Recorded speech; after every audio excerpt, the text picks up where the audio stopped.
चाहता तो यही था कि चमन की इशू पे बात हो, लेकिन जब बात फैल गई है और अफ़गानिस्तान की इशू के साथ सब कुछ रिलेट हो गया और मौजूदा जो अफ़गानिस्तान में हालात उस पर भी बात हुई, तो उस पर भी थोड़ी सी मैं बात करना चाहूँगा।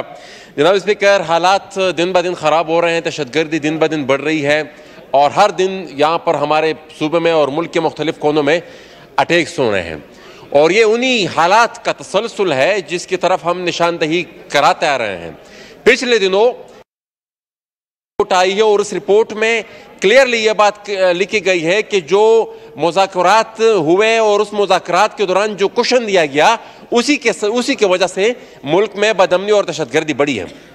अब गुजारिश है कि ये जो हमारी फ्लॉड पॉलिसीज है उसी का तसलसल है ना, जो बार बार हम निशानदेही कराते आ रहे हैं कि अगर ये होगा तो इसका नतीजा ये होगा। और ये जब मुज़ाकरात हो रहे तो उस वक्त भी हमने ये निशानदेही कराई थी और मुज़ाकरात से पहले अफगानिस्तान में जो पॉलिसी थी हमारी उसके भी हम यही निशानदेही कराते आ रहे थे कि अगर ये हमारी पॉलिसी रही तो इसका नतीजा इसके हमें भुगतना होगा और वो नतीजा हम भुगत रहे हैं। लेकिन अलमिया जो है वो ये है, बड़े अफसोस के साथ, with all my due apology, लेकिन हकीकत यह है कि हमने इस्लाह के बजाय हम अभी तक हमारी वही सोच है।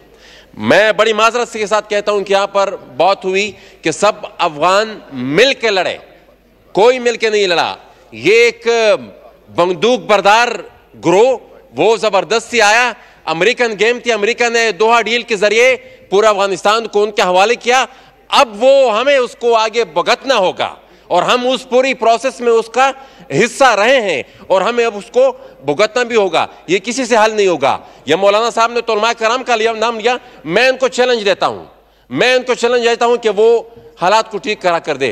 गए हैं, काफी वफूद गए हैं, हर किस्म के गए हैं, उलमा कराम के भी गए हैं, हमायदीन की भी गए हैं, ब्यूरोक्रेट्स की भी गए हैं, जर्नलों की भी गए हैं, हर किस्म के वफ्द गए हैं। लेकिन हालात ठीक इसलिए नहीं हो रहे क्योंकि वो उनके जो साथी है जो हमारे मुल्क से उनका ताल्लुक है, माइंड सेट उनका वही है जो उनका वहां पर अफगानिस्तान में है। उन्होंने बंदूक के जोर पर वहां पर कब्जा किया, ये लोग बंदूक के जोर पर पाकिस्तान में कब्जा करना चाहते हैं। तो अब इसको आप सुलझा के दें, जिसको भी आप लेकर जाएंगे नतीजा वही होगा, उनके तरफ से जवाब यही आएगा।